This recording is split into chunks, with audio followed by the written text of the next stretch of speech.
मंत्री एवं वरिष्ठ कांग्रेसी नेता अशोक अरोड़ा ने कहा है कि किसान आंदोलन के दौरान मरे किसानों के परिजनों को कांग्रेस विधायक दल द्वारा 2-2 लाख रुपए आर्थिक मदद देने का फैसला मानवता पर आधारित है।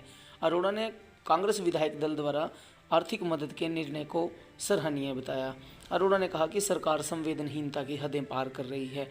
उन्होंने कहा कि सरकार घमंड से भरी है, सरकार का राजहट मानवता पर भारी पड़ रहा है। पूर्व मंत्री ने सरकार से मृत किसानों के परिजनों को आर्थिक मदद और मृतक किसानों को शहीद का दर्जा देने की मांग की। अरोड़ा ने कहा कि किसान परिवारों में से एक एक सदस्य को सरकार रोजगार भी दे।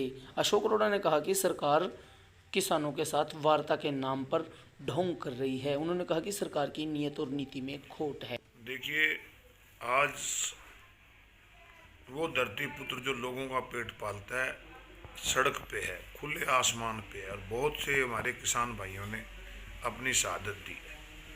कांग्रेस पार्टी की तरफ से, कांग्रेस विधायक दल की तरफ से जो निर्णय लिया गया, अच्छा निर्णय है और ये मानवता के आधार पे लिया गया निर्णय है।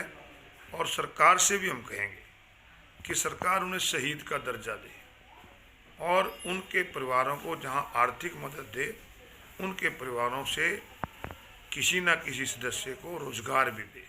मैं गया था शेरदा, जहाँ 32 साल का लड़का, जिसका एक 4 साल का बच्चा है, एक 6 साल का बच्चा है, बताओ वो विधवा क्या करेगी। तो ऐसे लोगों को रोजगार भी देना चाहिए और नगद राशि देना भी सरकार का काम है, सरकार को करना चाहिए। सर, एक बार फिर वार्ता विफल हो गई और 8 को फिर से वार्ता होगी।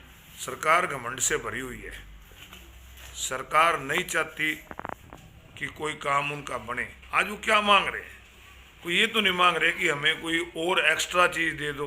आज तो यही तो मांग रहे हैं कि जो 3 बिल तुमने किसान विरोधी, मजदूर विरोधी, मंडी विरोधी लाए, इनको वापस ले लो।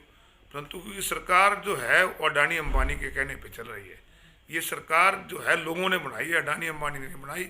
और सरकार को जिद छोड़ के लोगों के लिए काम करना चाहिए। लोग ये काले कानून वापस लेने चाहिए। तो क्या लगता है? मुझे बड़ी हैरानी होती है कि किसान अपनी बात के लिए दिल्ली जा रहे हैं। दिल्ली देश की राजधानी है। देश की राजधानी में कोई खाली MP MLA जाएं या दूसरे लोग जाएं, उनको तो इजाजत है, और किसान जाएं उनको रोकने का काम करते हैं। रोकने का काम कौन कर रहा है? हरियाणा सरकार। हरियाणा सरकार को किस लिए रोक रही है? किस लिए आंसू गैस पकड़ने वाली, किस लिए वाटर कैनन का इस्तेमाल कर रही है?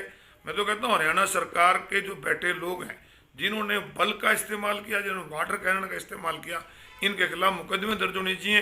हरियाणा में तो कोई आंदोलन नहीं कर रहे, आंदोलन करने दिल्ली जा रहे हैं। दिल्ली देश की राजधानी है, सबको अधिकार है, क्यों रोकते हैं लोग?